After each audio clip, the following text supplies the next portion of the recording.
रमजानुल मुबारक special page 20 कुर्बानी का कुरानी नजरिया।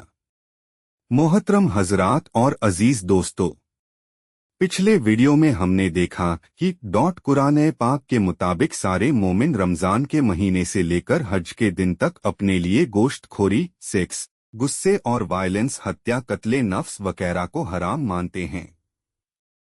और फिर हज के बाद हलाल के 8 महीनों की शुरू इस तरह होती है कि हज के बाद जबकि आप हलाल की हालत में आ जाया करो तो उन कुर्बानी के ऊंटों को ज़िबाह करते वक्त एक लाइन में खड़ा करके उन पर अल्लाह का नाम रहमान रहीम पढ़ा करो।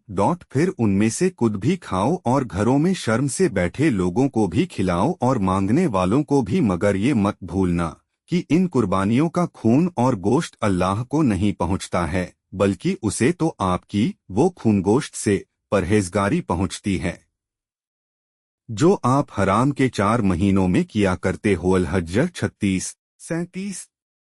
कुर्बानी का कुरानी नजरिया। हुर्मत के चौथे महीने जिलहज्ज में हज के बाद मोमिनों के लिए हलाल के 8 महीनों की शुरुआत होती है, जिनमें उनके लिए गोश्तखोरी वगैरह करना हलाल हो जाता है। इस तरह ऊपर दर्ज आयत 22/36 के मुताबिक 8 महीने की गोश्तखोरी को हलाल जायज़ बनाने की शुरुआत हज के बाद की कुर्बानी से होती है। चुनाचे कुर्बानी उस गोश्तखोरी को हलाल जायज़ बनाने की महज एक शुरुआत भर है जो 4 महीनों तक हराम नाजायज़ रहती है। लेकिन जबकि हमने अपने लिए गोश्तखोरी को हुर्मत के 4 महीनों में भी हलाल ही बनाए रखा हो और हम बेरोक-टोक खूब गोश्तखोरी करते रहे हों, तब भला कुर्बानी का क्या मकसद रह जाता है जो कि हम कुर्बानी का नाटक करते हैं? क्योंकि कुर्बानी तो तभी है ना जबकि हम 4 महीनों तक गोश्तखोरी से परहेज करते रहे हों। लेकिन अफसोस कि आज हम तमाम मुसलमान यही करते हैं कि हुर्मत के 4 महीनों में भी अपने लिए गोश्तखोरी को हलाल बनाए रखते हैं और फिर कुर्बानी का नाटक भी करते हैं।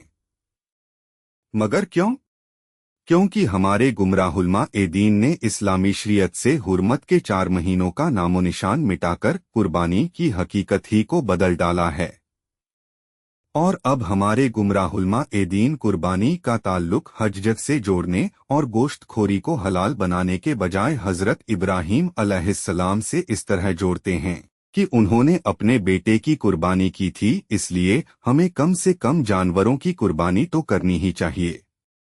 तो मोहतरम हजरात और अजीज दोस्तों, जरा सोचिए कि जो अल्लाह अपने बंदों के लिए बेइंतहा रहमदिल मेहरबान और उनसे बियॉन्ड लिमिट्स लव करने वाला है, क्या वो एक बाप को ये हुक्म दे सकता है कि तू मेरी खातिर अपने इकलौते लाडले बेटे की गर्दन पर छुरी चलाकर उसकी कुर्बानी कर? माअज़ल्लाह। इस तरह तो अल्लाह भी उन्हीं सोकाल्ड देवी देवताओं के जैसा ही हो गया ना जो अपने भक्तों से बलि चढ़वाते हैं। बस अल्लाह की पनाह कि मेरा रब्ब रहमान रहीम नॉन वायलेंट है और वो हरगिज भी ऐसी कूनी कुर्बानी बलि नहीं चढ़वा सकता। हाँ, मगर मेरा रब्ब ऐसा बलिदान कुर्बानी करने का हुक्म जरूर देता है जैसा उसने हजरत इब्राहीम अलैहिस्सलाम को हुक्म दिया था कि वो अपने इकलौते लाडले बेटे को अल्लाह की राह में कुर्बान करें, यानी उसे इस्लाम की तबलीग के लिए मौत मुंह में यानी कट्टर वायलेंट खतरनाक मक्का शहर की पब्लिक में भेजें। कुरान।